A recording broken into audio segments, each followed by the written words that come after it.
से BSc home science part 2 की food science की ऑनलाइन कक्षा में आपका स्वागत। आज हम यूनिट 2 के प्रोटीन फूड्स के बारे में पढ़ेंगे और यह हमने यूनिट शुरू कर दिया था और हम पढ़ रहे थे मिल्क एंड मिल्क प्रोडक्ट्स या दूध और दूध से बने हुए उत्पाद। अब तक हम इसके प्रकार, दूध के प्रकार और दूध का रासायनिक संगठन और इसकी पौष्टिक महत्ता के बारे में जान चुके हैं और आज हम जानेंगे कि दूध से कितने प्रकार के उत्पाद बनते हैं और उन्हें किस प्रकार से बनाया जाता है या उनका क्या अर्थ होता है। दूध से बने हुए पदार्थ या उत्पादों में मुख्यतः दो समूह आते हैं। एक तो है अखमीरीकृत उत्पाद और दूसरे आते हैं खमीरीकृत उत्पाद। आज हम बात करेंगे खमीरीकृत उत्पादों की, अखमीरीकृत उत्पादों की। अखमीरीकृत उत्पाद वे होते हैं जिसमें दूध का किसी भी प्रकार से खमीरीकरण नहीं किया जाता है या खमीरीकरण की क्रिया नहीं की जाती है। ऐसे उत्पाद अखमीरीकृत उत्पाद कहलाते हैं और इसके अंतर्गत सबसे पहले आता है संपूर्ण दूध। संपूर्ण दूध का अर्थ यह है कि जिस पशु से हमने दूध प्राप्त किया है वह प्राकृतिक रूप से जिस प्रकार से प्राप्त हुआ है उसी तरह से उसको हमने प्रयोग में लिया है। हाँ, यह जरूर हो सकता है कि इसमें विभिन्न जंतुओं से पाए गए दूध का मिश्रण उपलब्ध हो, परंतु इसमें जो प्राकृतिक रूप से पौष्टिक तत्व या संगठन है उसमें किसी भी प्रकार का परिवर्तन जानबूझकर नहीं किया जाता है। यह कहलाता है संपूर्ण दूध। इसके पश्चात आता है वसा रहित दूध, जिसे स्किम्ड मिल्क भी कहा जाता है। स्किम्ड मिल्क या वसा रहित दूध का अर्थ यह है कि जब दूध में से वसा की मात्रा निकाल दी जाती है और इसमें केवल 0.05 से 0.1% तक वसा अगर रह जाती है तो उसे स्किम्ड मिल्क कहा जाता है। हालांकि बाजार में या डेयरी में जो थैली में दूध मिलते हैं उसमें वसा की अलग अलग मात्रा भी उपस्थित होती है। तो किस प्रोडक्ट में कितनी मात्रा में वसा छोड़नी है यह हर एक प्रोडक्ट के लिए स्टैंडर्डाइज कर दिया जाता है, परंतु स्किम्ड मिल्क वह दूध है जिसमें की वसा बहुत कम मात्रा में पाई जाती है। इसके बाद में हम बात करते हैं वाष्पीकृत दूध की।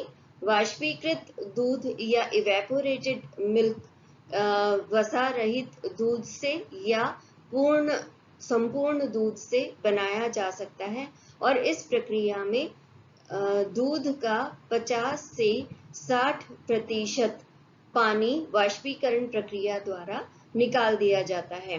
कच्चे दूध को साफ करने के बाद में एक निर्वात युक्त बर्तन में 74 से 77 डिग्री सेंटीग्रेड पर दूध को वाष्पीकृत किया जाता है या उसको गाढ़ा किया जाता है।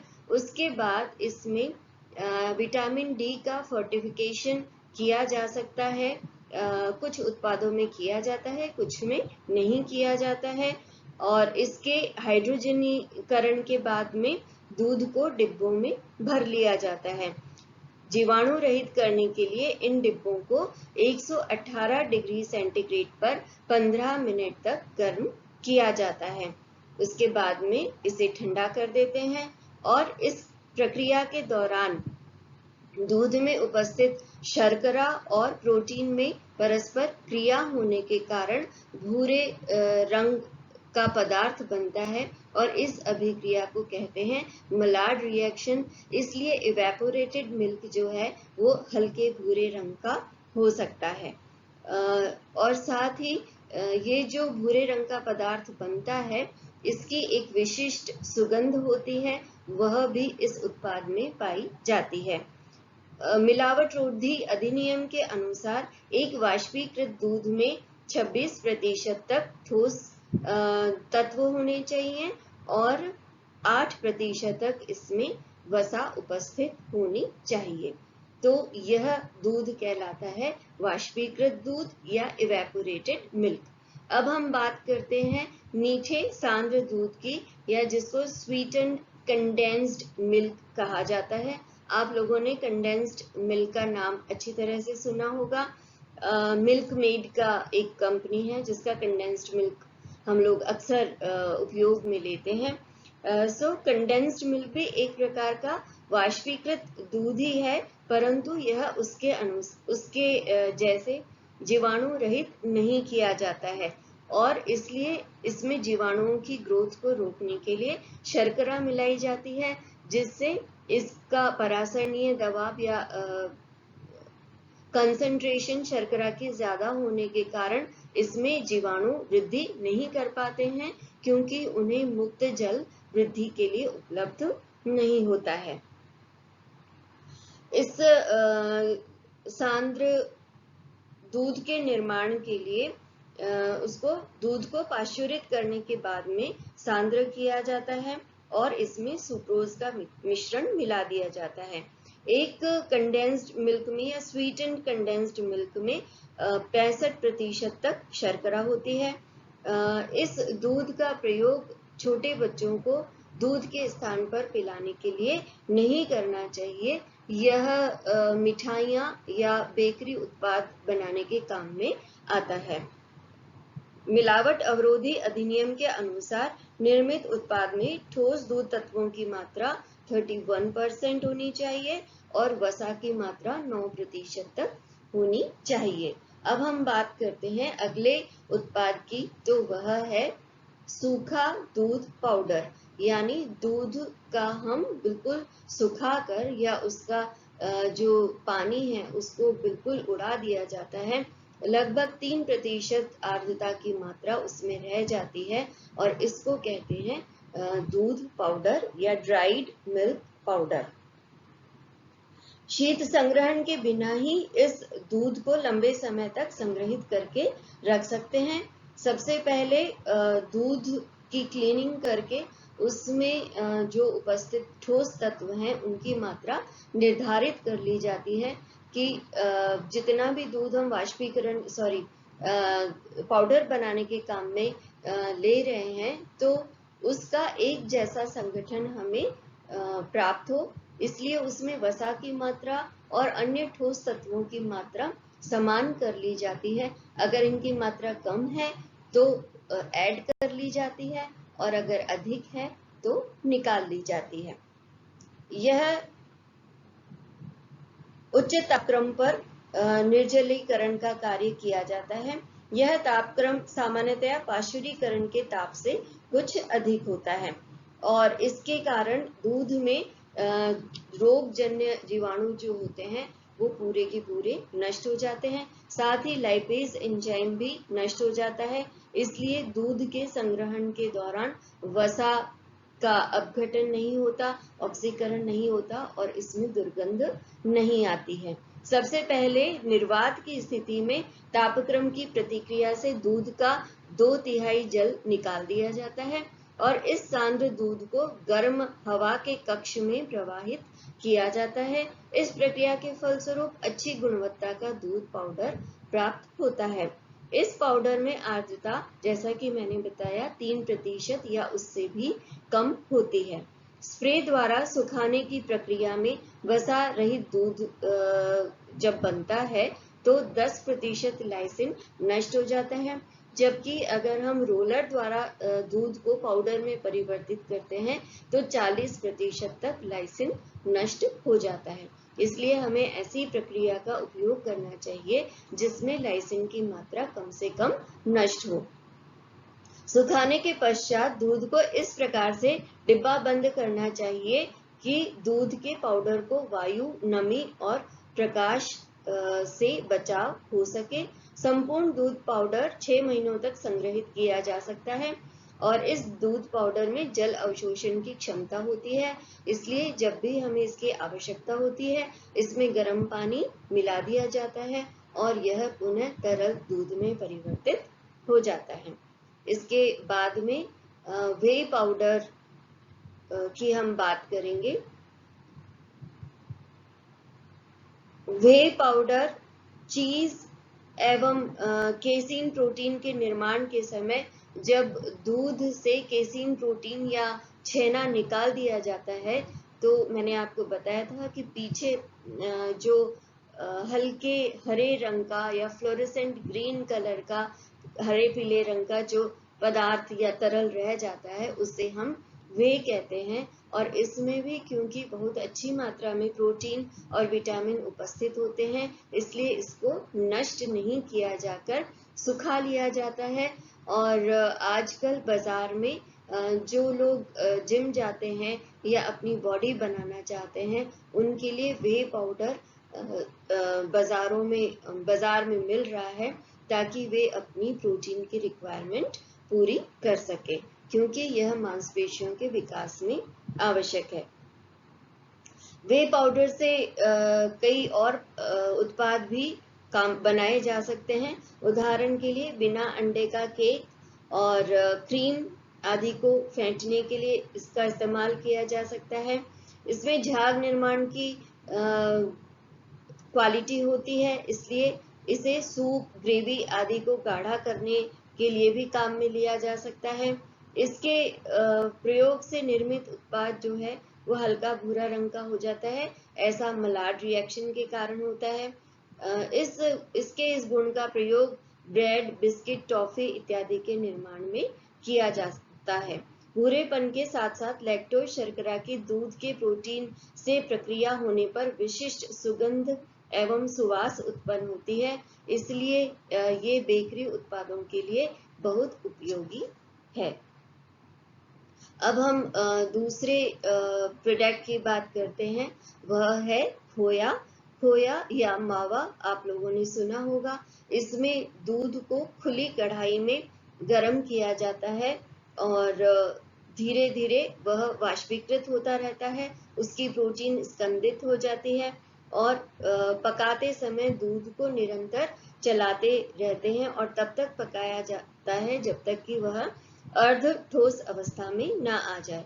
गाढ़ा होने के पश्चात दूध को तीव्र गति से गोलाई में या गोलाकृति में हिलाया जाता है, चलाया जाता है, ताकि वह जलकर बर्तन की तली में चिपक नहीं जाए। और चलाने की प्रक्रिया से इसका वाष्पीकरण की जो दर है वो बढ़ जाती है और यह तब तक की जाती है जब तक कि खोया पात्र के किनारों से चिपकना बंद नहीं कर दे। इसके बाद में इसे ठंडा कर लिया जाता है और यह कुछ दिनों तक सुरक्षित रह सकता है और विभिन्न पकवान और मिठाइयाँ जैसे गुलाब जामुन, बर्फी, संदेश आदि के बनाने के काम में आता है।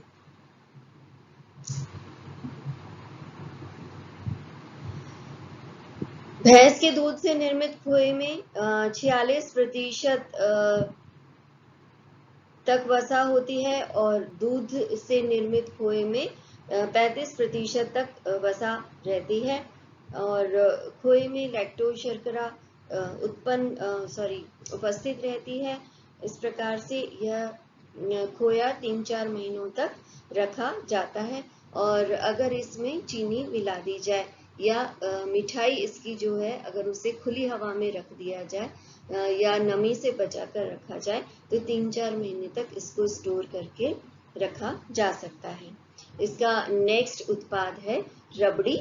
रबड़ी खोए की तरह ही बनाई जाती है, परंतु इसमें एक अलग कार्य या प्रक्रिया यह की जाती है कि जब दूध गाढ़ा किया जाता है तो इसके ऊपर आने वाली मलाई को बार बार उतार कर कढ़ाई की दीवारों से चिपका दिया जाता है और जब दूध स्वाभाविक मात्रा से 1/3 तक घट जाता है तो इसमें शर्करा और सुगंधदायक पदार्थ मिश्रित किए जाते हैं और जब इसका अंतिम चरण होता है तो जो मलाई दीवारों पर चिपकाई गई थी कढ़ाई के, उसको खुरच कर पुनः उतार दिया जाता है और इस मिश्रण में मिला दिया जाता है। इस प्रकार एक स्वादिष्ट रबड़ी या मिठाई का निर्माण होता है। इसके अलावा छेना, आप सब जानते हैं कि पनीर का ही दूसरा नाम छेना होता है। जब दूध को फाड़ा जाता है या दूध में दही मिलाया जाता है, घरेलू स्तर पर छेना बनाने के लिए दूध में दही या नींबू का इस्तेमाल कर सकते हैं, विनेगर का भी इस्तेमाल कर सकते हैं। लेकिन जब व्यावसायिक स्तर पर इसका निर्माण होता है तो रेनिट नामक एंजाइम का स्कंदन हेतु उपयोग किया जाता है।